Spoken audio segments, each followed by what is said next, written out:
Hi guys, and today I will be playing some terrible Roblox knockoffs in the app of Crazy Games.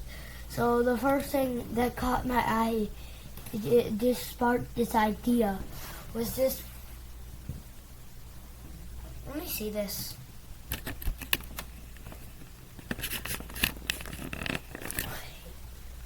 Too low. That's better. That's much better. I just realized. Seriously, what the heck is this? What is this? I wonder if these people are real. It's kind of concerning that people play this.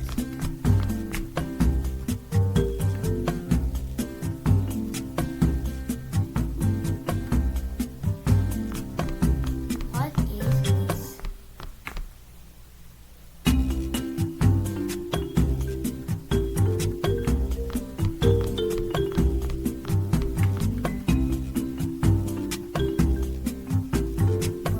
Wow. I swear to God, I'm not. What the heck?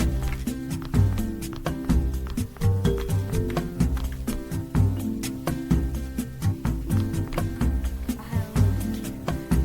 Next game. Next game. No.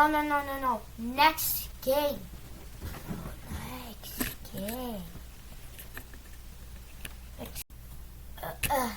Alright. So I just pulled of this game. Escape from the Pizzeria.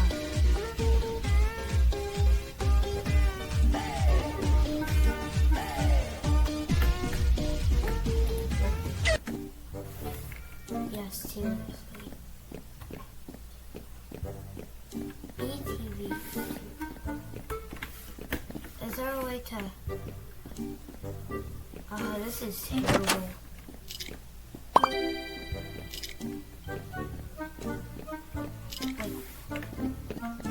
Bro, what in the actual copy is this? I played this game before. I've literally played this exact game in Roblox. Oh, and also the first one was in game.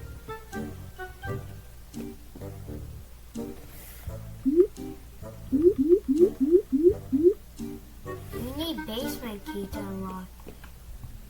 Pick up lighter. Ooh, too scary. Alright, where is the basement? Bad news. After tomorrow, school starts, which means my upload schedule is gonna go down drastically, but Scary Saturday probably will still exist.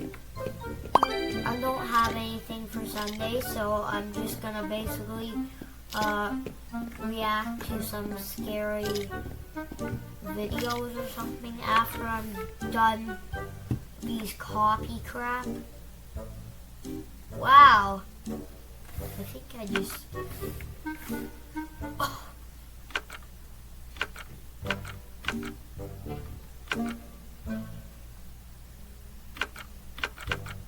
Come back.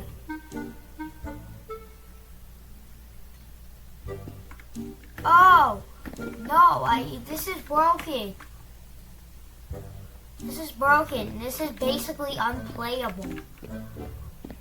Alright.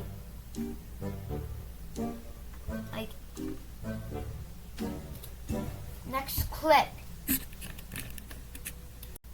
Next game we have... this game we have is roblox. Now don't judge. There's two games. It also has a Roblox thing. So I'm kind of thinking, for some reason, I kind of think that this might be the copy.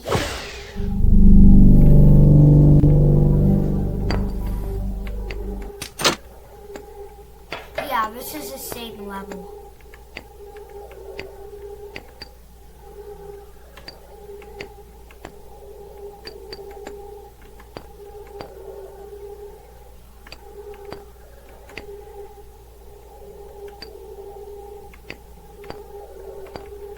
That's like the most painful crap I've ever done.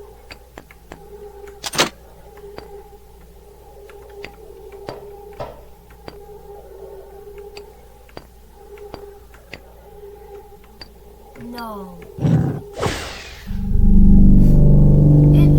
I'm telling you, the transitions are way better. On the Roblox version.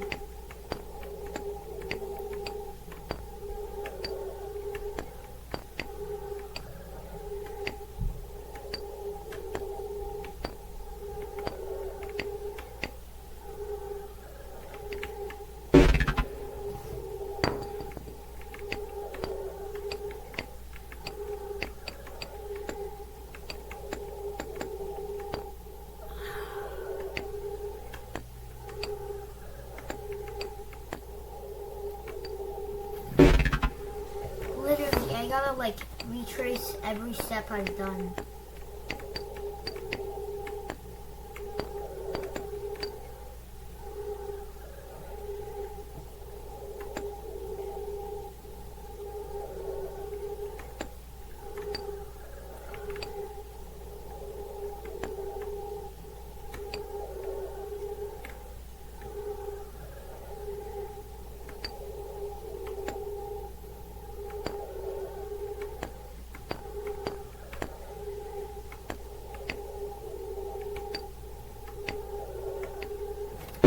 Alright. Next game. No, I just...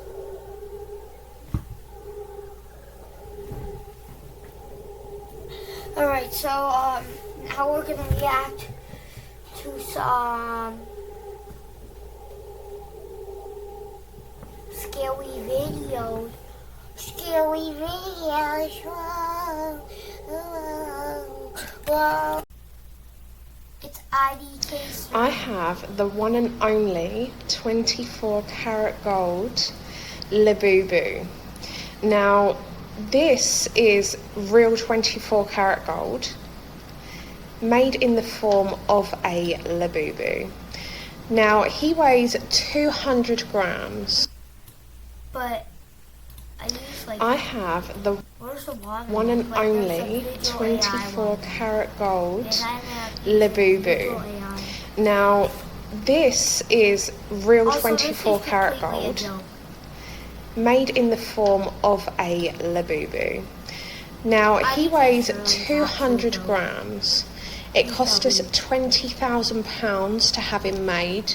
They melted down basically gold bars and they put it into a shape thing that was the shape of a Labubu. No. Obviously this little tassel here, that is just a gold bit of material. Okay guys, why don't we finish this off with an IMR scary tips.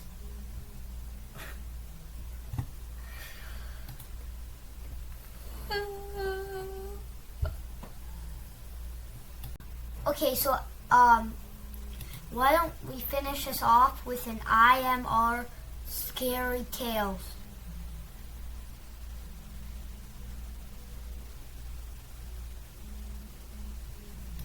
To Drive sales event is back, just in time for summer road trip season.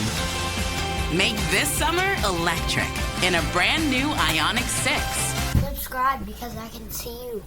I can see you through my tiny webcam. So subscribe. Also, I moved my setup. Because I used to be back there. What are you waiting for? My bed's not flipped out. So I feel like this is my setup area.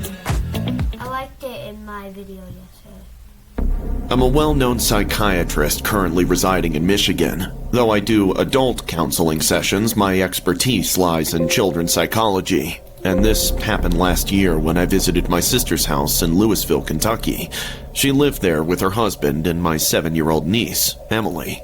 My brother-in-law works in the Navy, so it's mostly my sister and her daughter. Emily has always been a Picture my webcams.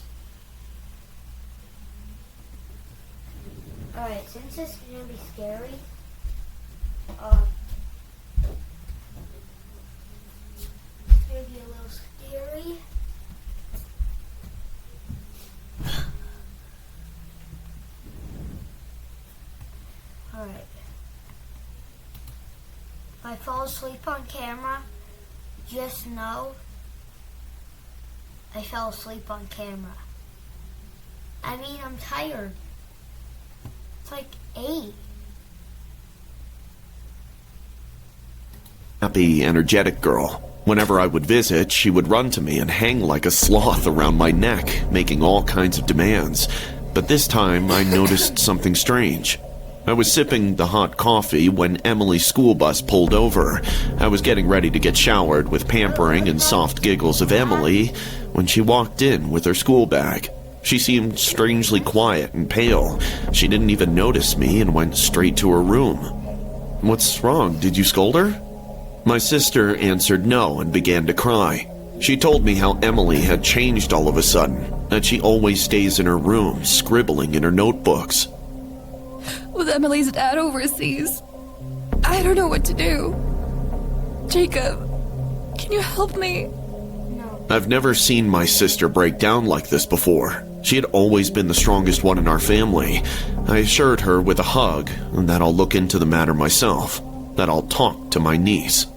After dinner, I sat down with Emily in her room. I watched her take the life out of her black crayon to make never-ending circles on white paper. "You sure love to draw, Em?"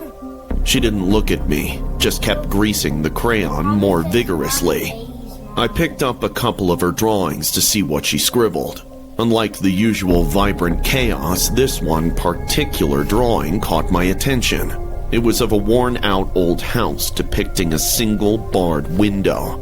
By looking at the drawing, I got goosebumps. Oh, I forgot. Grab your snacks.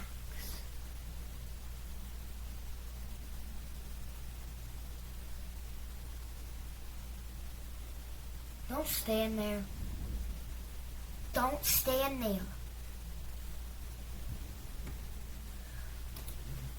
Hey, don't stand there. Grab your snack. Alright, you got your snack. Window. By looking at the drawing, I got goosebumps. Is this the house next door, Em? Yes. When I asked my sister about this house, she said it had been abandoned for years and no one goes near it. That night, I woke up feeling thirsty and went to the kitchen to grab some water. While navigating to the kitchen, a faint whispering came to my ears. Curiosity tugged at me, so I followed the sound. It was coming from Emily's room.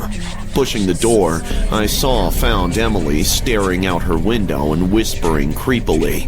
I couldn't decipher what she was saying, but her small fingers went on making circles on the window glass. Her lips mumbled so fast that it seemed like my niece was possessed. Taking a few steps closer, I placed a comforting hand on Emily's shoulder. In a quick motion, Emily turned around. Her normally bright eyes were vacant white. Her pupils rolled back up into her head.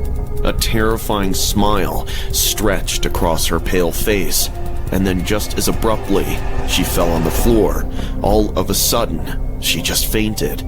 My sister and I rushed to the nearest emergency room. At the hospital, Emily was burning with fever, her tiny body shivering.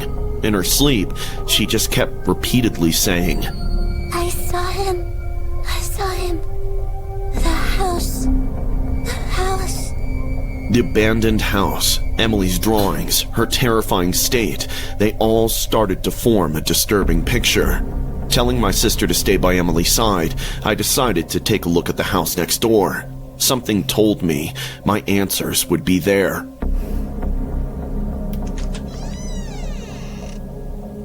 A thick layer of cobwebs and dirt was covering the furniture, and any traces of life were lost. The air felt heavy with the smell of decay. I walked to the room upstairs, the one with the barred window. I pushed open the door while dust rained over me from the ceiling. Moonlight shined through the window, illuminating the room just enough for me to see clearly. And that's when my heart stopped. A woman's lifeless pale body was lying on the floor. I couldn't see her face, but her lifeless bony hand stood evidence that she had been dead for quite some days. I almost threw myself up and ran till I lost my breath. Once the cops arrived at the scene, they told us that the woman's name was Janine, and she had been missing for 2 weeks. Her parents said that she had ran away with her boyfriend from a frat party. It unfolded that her boyfriend brought her to this abandoned house in a heavily intoxicated state. The guy must have tried to take advantage of her. When she said no, he silenced her for life. After Emily got a little bit better, the cops questioned her about this house and my poor niece broke down crying. Emily told the cops that she saw a man hurting a girl from her window a couple of days back. Eventually, the cops traced Janine's boyfriend and my niece shifted back to her normal, cheerful self in no time. Sometimes it scares me how secretive kids can be, but then again, as adults, we must listen to them. Eve to me is basically freedom. It's a Alright. Next story. Right, we have located the... Moving to Manhattan was supposed to be a fresh start for us. Julie, Timothy, and I were finally settled in our new flat, 21 floors up, with the cityscape sprawled beneath us. Life in the Big Apple was a dream come true, and we were thrilled about the future. Timothy was a shy kid. He didn't talk much, but his mom was stoked that he would become a great artist when he'd grow up. He'd spent hours scribbling in his new drawing book, mountains, waterfalls, giant dragons. Timmy had always been imaginative, but soon his artwork began to tell a different story. It started innocently enough. Timmy would draw scenes from our house, family dinners, game nights, etc., but there was always an additional figure in his sketches. A man with red eyes, a big belly, and a thick, unkempt beard. When we asked him about the strange figure, Timmy would simply say, "It's Angel. He lives under my bed." Julie and I brushed it off as an imaginary friend, a phase he would outgrow. But one evening, Julie brought me his drawing book and it sent a shiver down my spine. It depicted our bedroom, with Julie and me asleep, and the same red-eyed figure standing over us, watching. Julie tried to laugh it off, saying, Kids and their imaginations, right? but the unease had already settled deep within me. Soon, Timmy's drawings grew more disturbing. One showed me working on my laptop late in the night, with the angel peeking from behind the door. Another captured Julie in the shower with the angel peeping through the crack in the door. I blamed Timmy's vivid imagination, but Julie pointed out that even the color of her shampoo bottle was the same. I sat Timmy down one afternoon, holding one of the drawings. "Timmy, where do you see Angel? Is he really under your bed?" "Yes, Daddy. He says he likes our home." That night, I checked under his bed thoroughly, flashlight in hand. Nothing. I even checked the closets, behind the curtains, every conceivable hiding spot. I was met with nothing but empty spaces and shadows. Still, I couldn't shake the feeling of being watched. Then, one dreadful morning, our world shattered. Julie and I woke up to find Timmy's bed empty. Panic surged through us as we tore through the apartment, calling his name. The windows were shut tight. We were on the 21st floor, so he couldn't have climbed out. The main door was locked from the inside, and he couldn't yet reach the latch. Then where did our son vanish? We called the police immediately. As they arrived, they began a thorough search, combing through every inch of our flat. Julie was in tears. The officers searched, questioned, and hypothesized, but there was no sign of our son. One of the officers, named Detective Harper, took particular interest in Timmy's drawings. He studied each one carefully.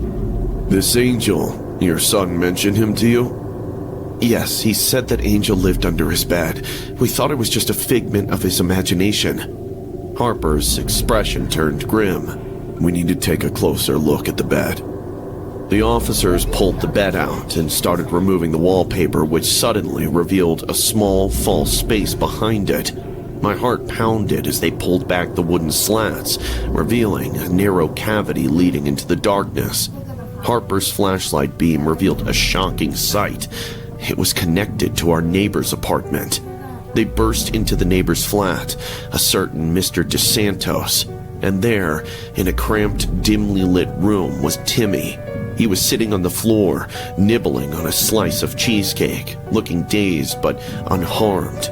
Beside him, a man who fit Timmy's drawings perfectly.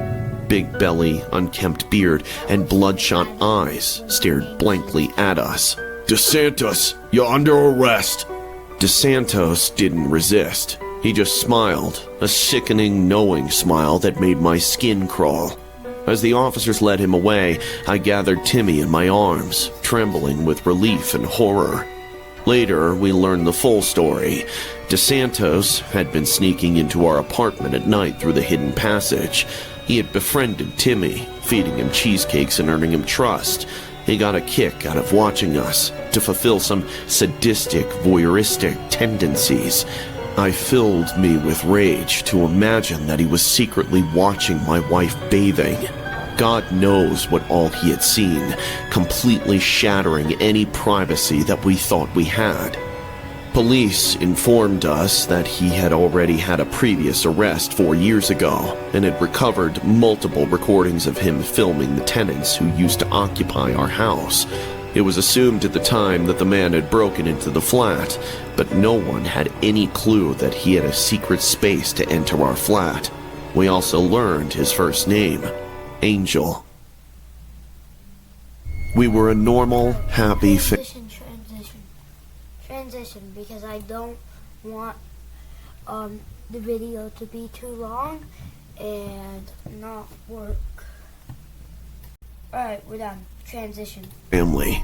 My wife Linda and I, along with our daughter Anna, lived in a quaint 2-story house in the suburbs. Everything seemed perfect on the surface level, until the day Anna's teacher, Mrs. White, assigned a harmless project that changed our lives forever. Anna had always loved drawing, and her colorful creations adorned our refrigerator door like medals. One day, when Mrs. White gave the assignment to her students, the topic, our happy family, I expected nothing out of the ordinary. But when Anna turned in her project, Mrs. White called us in for a meeting urgently. Mr. and Mrs. Thompson, I wanted to discuss Anna's recent drawings. I glanced at the paper she handed us. It was a typical family portrait, but with an unsettling addition. There, in the background, was a hooded figure, barely visible, but undeniably present. Who is that supposed to be? Anna calls it the visitor. She says it comes at night. We exchanged uneasy glances, but shrugged it off as a product of an active imagination. Anna was only 7 after all. I didn't believe in spirits, but I started to keep a track of her drawings. Over the next few days, they became more disturbing. The hooded figure started appearing in almost every image, inching closer to our family. Sometimes it loomed behind us at dinner. Other times it stood at the foot of Anna's bed. Each new drawing tightened the knot of fear in my stomach. Concerned, we talked to Anna. "Sweetie, who is this visitor you keep drawing?" "He comes at night, Daddy. He says he likes to watch us." Her innocent tone sent chills down my spine. I tried to dismiss it, but Linda couldn't shake the feeling that something was wrong. One night, we heard noises coming from Anna's room. We found her sleepwalking in her room while she sang a rhyme, clutching a fresh drawing in her hands. It showed the visitor standing right next to her bed. As I looked at the place, suddenly the lights in the room started flickering. That was the last straw. Linda pulled her out, and the very next day I installed cameras in her room, hoping to catch any signs of what was disturbing our daughter.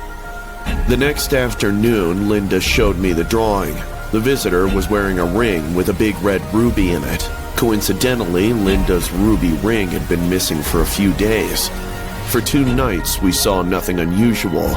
Then, as we reviewed the footage on the 3rd one, our blood ran cold. The camera became grainy. We suddenly saw Anna's bed cover slowly lift and settle back down as if someone was... Sport Chek's Back to School Big Check event is on now. Save up to 60% off.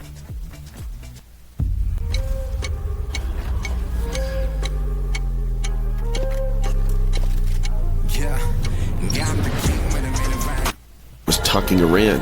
Then the room seemed to have grown cold because we could see Anna's breath in the air like a mist. It was impossible because we were in summers. Then, finally, the cloaked figure appeared, standing by Anna's bed. It was translucent, almost invisible, but it kept oscillating front and back while standing in its place, as if watching her. And then, it suddenly looked towards the camera before instantly vanishing. Linda used to visit our community church on Sundays, so she showed the footage to the pastor, desperate for any help. What he told us was chilling. The man who lived there before us, Harold Grayson, was a mentally disturbed man who believed that he was the key to a battle between the angels and demons. He was infamously spotted in a gray hooded robe buying odd items from local community stores, which he used for some rituals. One day, he was caught loading lots of cans of gasoline behind his truck. When the police inquired, he said that he had to burn the church down because the devil lurks there.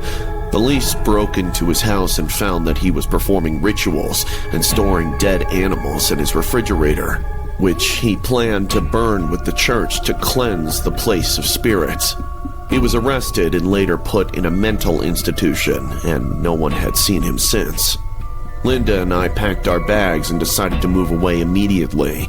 We decided to stay with relatives until we could sell the house. Before leaving, I saw that Anna kept looking back towards her bedroom, so I asked her what it was. "Anna, do you still see him?" Anna nodded, her eyes teary. She says she has returned your belongings. I rushed my family out towards the car without stopping to look back at the house. Strangely, as soon as I put my hand in my pant pocket to pull out the car keys, I found Linda's ruby ring there. My eyes were wide in shock. I looked back towards the house. The light in Anna's room suddenly lit up for a few seconds before turning off again. We never returned to that place.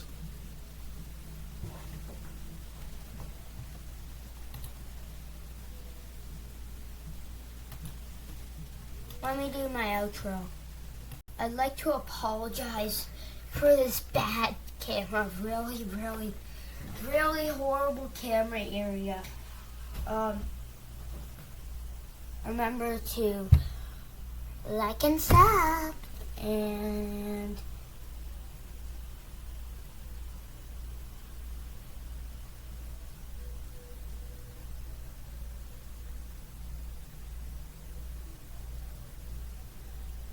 goodbye.